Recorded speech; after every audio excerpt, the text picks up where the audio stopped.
Maayong hapon, mga kapuso at mga kapamilya. Everyone's welcome here at TEDx. Ito yung paksa ng aking talumpati ngayon. This is the subject of my little talk. Millennial generation, what will you be? Notice, it's a second person. No? I use the second person, you. I don't say we. I'm obviously from a pre-millennial generation. In fact, the martial law generation. And it's very important to mark that difference because I'm going to be talking about how different your generation is and how much potential you have. No? But a little bit of history. As you know, we've come as a news media. We just came through a very exciting, very hectic period. The last 2 months have been very, very hectic. The year started out with the visit of a very famous person, Pope Francis. But I noticed that very few Filipinos remember the last time a pope visited, especially people from your generation. All right, it's a little bit blurred. That's how old this photo is. But some of you, just from maybe stories from your parents, know who this person is and how different that particular visit was. Okay, does anyone remember? John Paul II, right? And year, does anyone remember the year? It was exactly 20 years ago, 1995. Okay, the reason why I want to point this picture out is it reveals a little story about how different the times were back then. Of course, you'll probably notice how similar the time was back then, in the sense that there are so many people who were crowding around the Pope.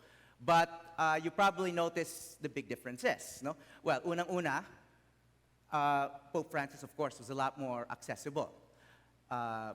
Pope John Paul II, of course, chose to be behind a bulletproof glass. But there's something else about the crowd. No? There's something about the crowd aside from its size. Of course, there was a debate about who got the bigger crowd, Pope Francis, Pope John Paul II. I don't think it really matters. But what really matters is what kind of ability they had back then versus what they have today. If you notice, there are many hands waving at the Pope. Back then, the only thing you could do with your hand was wave at the Pope. Very, very few people had what almost all of us in this room have today, which is, okay, if you notice, this is Sorbetero. I took this photo. The Pope was passing at that very moment, and he was not waving. Hindi na uso yung wave eh. Especially if you have a cell phone. No? Why wave when you can take a photo? And that's the main difference between this visit and the visit from 1995. Everybody, almost everyone I know in places where the Pope visited has their own souvenir of a photo in their phone. And we end up with photos like this. This was not taken by the news media. This was taken by an ordinary citizen. To be standing by the road, took this beautiful photo, and then sent it to us, put it on the internet, and it was aired on television.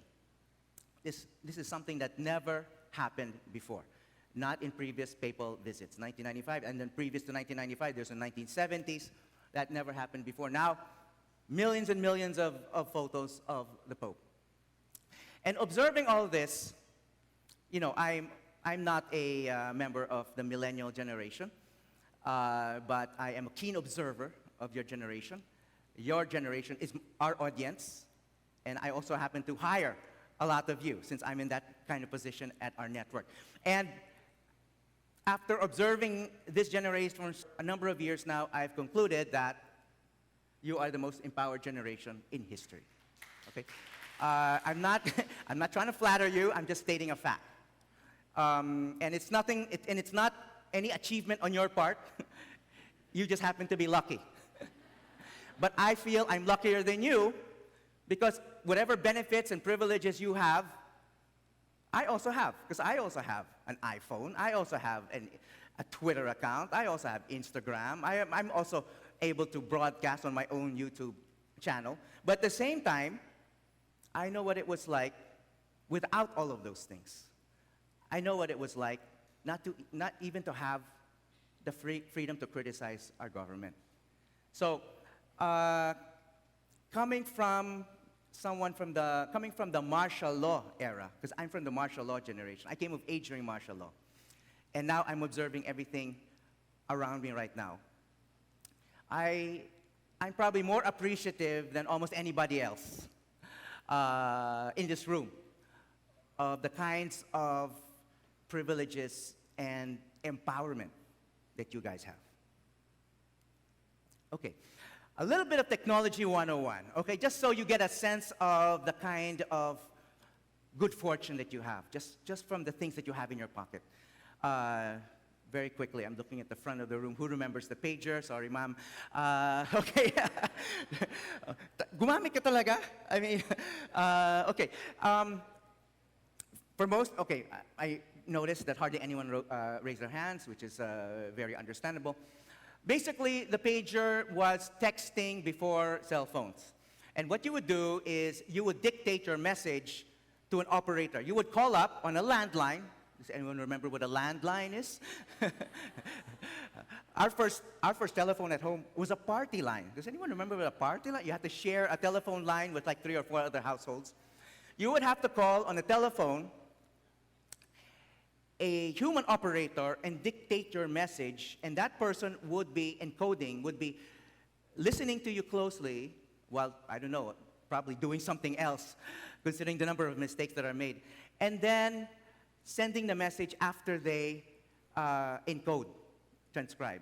So you can imagine the kinds of things that can happen and can be sent, the kinds of missed messages that can be sent. So anyway, I made a call out on my Facebook page a few weeks ago asking for, does anyone remember what the pager is? Do you remember any funny incidents on the pager? Because everyone who was part of the pager generation, everyone here is part of the smartphone generation. I'm part of the pager generation.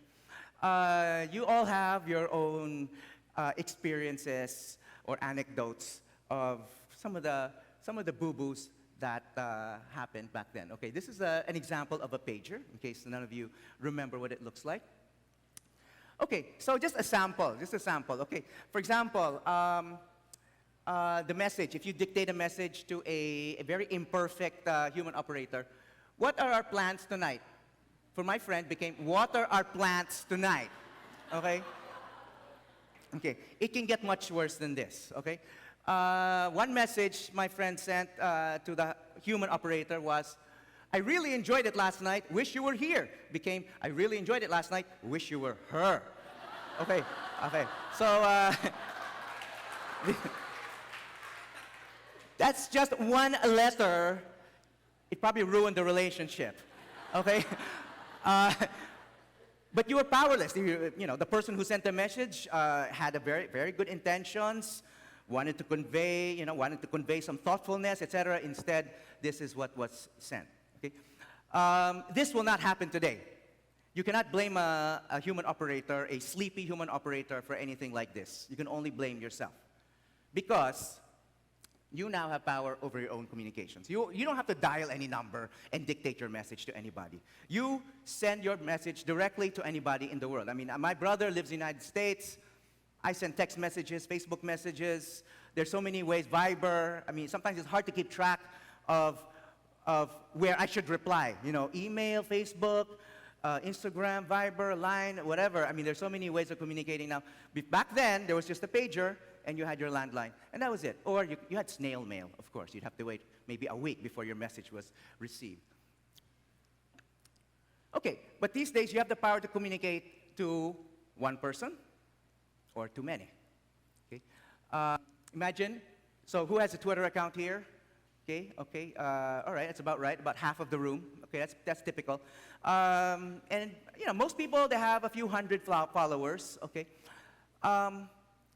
But there's always a chance that someone who has many more followers will retweet you. So you may have only 100 followers, but what if Bruno Mars retweets you? That's 18 million followers. And if you tag Bruno Mars or somebody else, Vice Ganda, who has like just as many, and happens to retweet you, then automatically your message reaches that person's entire audience. So that's the kind of power that you guys have just in your hands. But Bruno Mars or any other celebrity or known personality will not just retweet you for the sake of it, because there are millions of other people on Twitter. So why should they care about you? Well, you need to be something else aside from a Twitter user. You need to be clever or funny. Diba? And there are many ways of being known in a social media world. One is just to be really funny, just to be really clever, and just to have just to be able to put in the hours of creating, little memes, like this. More fun in the Philippines. Okay, Yoda, more fun in the Philippines. I mean, just an example. Frankly, coming to news media, when we first heard about this new tourism slogan before anybody else, because we had to broadcast, we had to tell the world about, or the country about this new tourism slogan. More fun in the Philippines. When our first reaction was, parang what a boring slogan, more fun in the Philippines. I mean, how baduy can you get? We didn't see anything promising in it. But then when it was launched, the public reacted exactly the way the Department of Tourism wanted them to react, which was they adapted it to everything. Diba? I'm sure everyone here has their version of what's more fun in the Philippines. Diba? Water sports, somebody swimming in a flood, more fun in the Philippines, okay? I mean, it's like, in other words, it became a crowdsourced tourism campaign. It was perfect for the millennial generation. So somebody in the tourism department was thinking about your generation.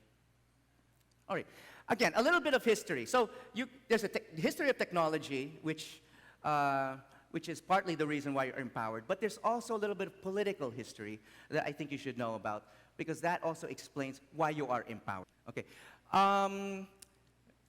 As I said, I came of age during the martial law generation, and probably nearly all of you don't know what martial law was like. You could probably just read about it. I don't even know if it's taught properly. Maybe your parents have told you a little bit about it. I lived through it, and I'm going to tell you a little story.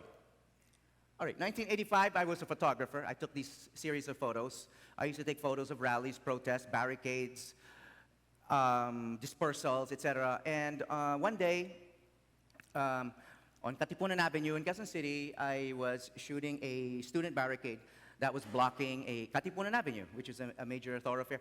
And then the police came, anti-riot police came, and then they formed this phalanx of police with their shields and truncheons, and this mean-looking officer, leading the way.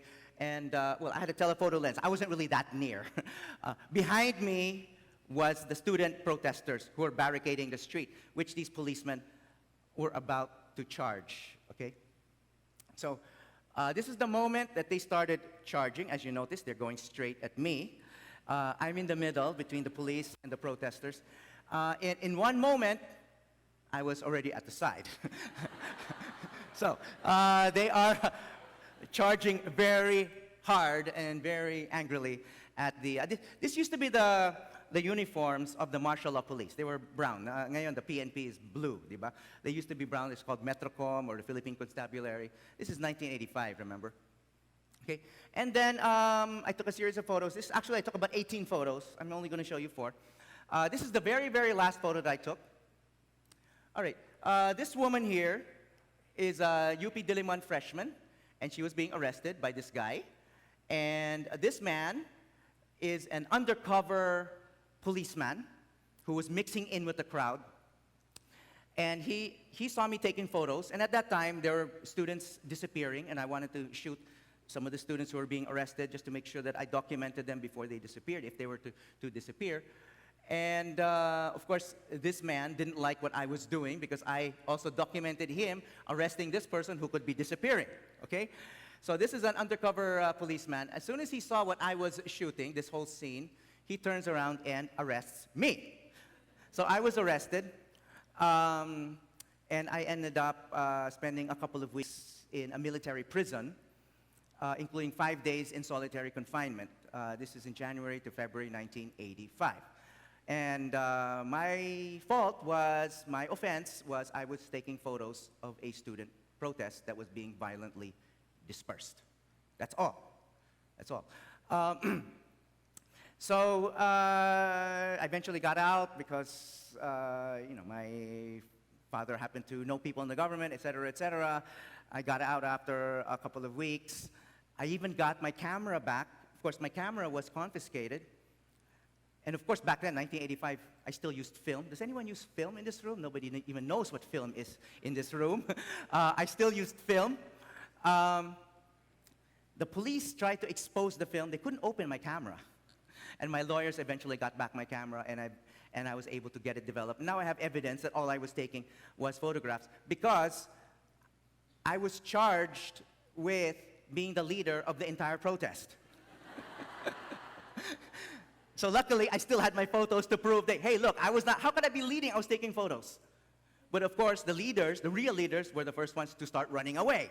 So I was the only one who was around, available for arresting. So I just tell this story because just to give you a sense of the black and white, the difference between my generation and your generation. I was arrested, spent time in solitary confinement, and my only offense was I was taking photographs of a student protest. Such a commonplace thing that happens today. I mean, there are protests all the time. You take photos all the time. Everyone takes photos. All of you take photos. The thing is, if I took these same photos, I never published these photos.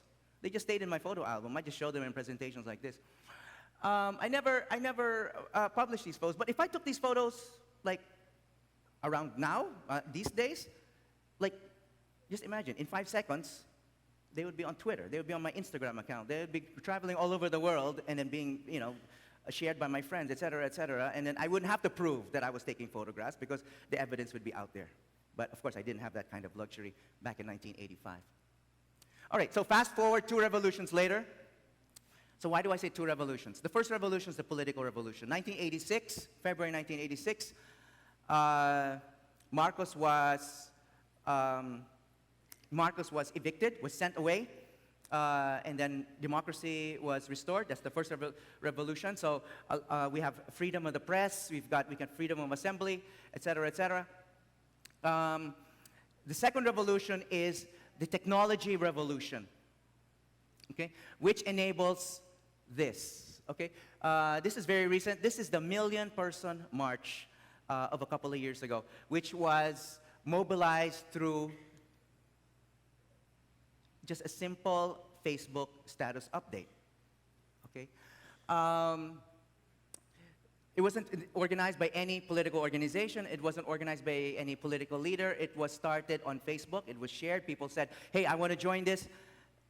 And that's how protests happen these days. They're not led by any political leaders. They're led by ordinary people in social media. Okay, I don't have a lot of time. I'm just going to run through the rest of my slides.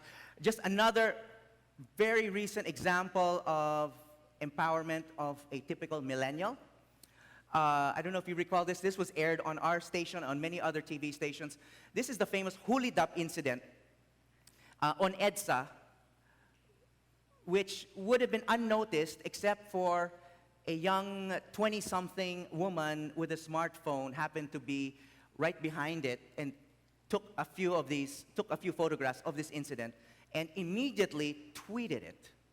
She tweeted this particular photo. We saw it at the TV station. We were curious, and we called her up and verified it, and almost immediately, we aired. And a couple of days later, there was an investigation, and people found out that these guys were kidnapping a businessman in this car, and these guys were policemen who belonged to a criminal syndicate who were operating out of La Loma police station. It kind of blew up a syndicate of rogue cops. And officers were arrested. It created this investigation, et cetera, et cetera. It all started because of a member of your generation who happened to be very, very alert and happened to be super empowered with a smartphone and with a Twitter account.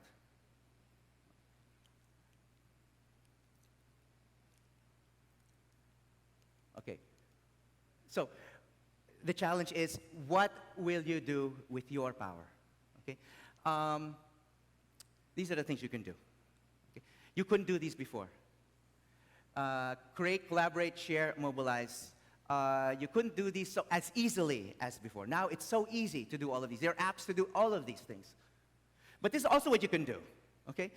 You can torture your pets, which we also found on Facebook.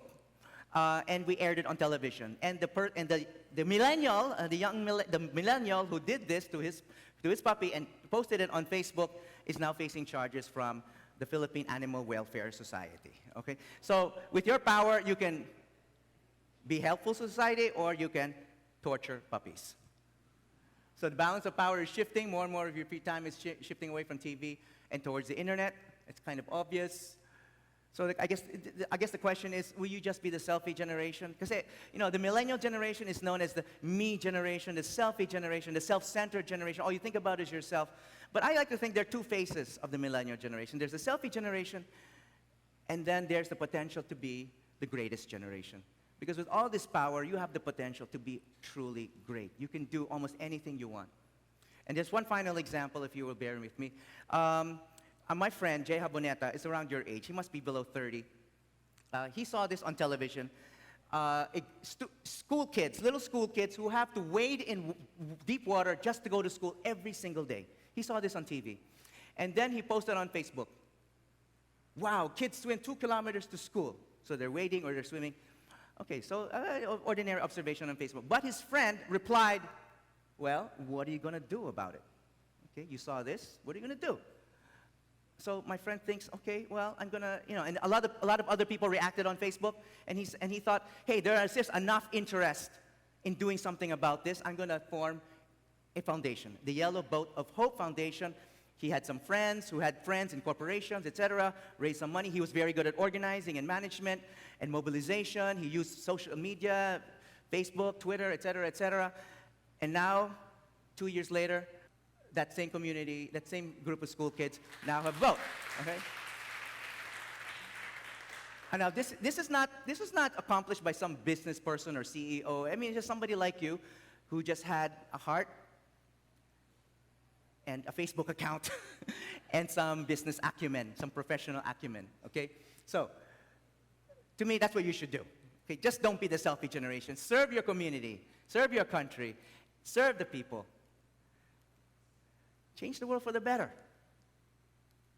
Thank you very much.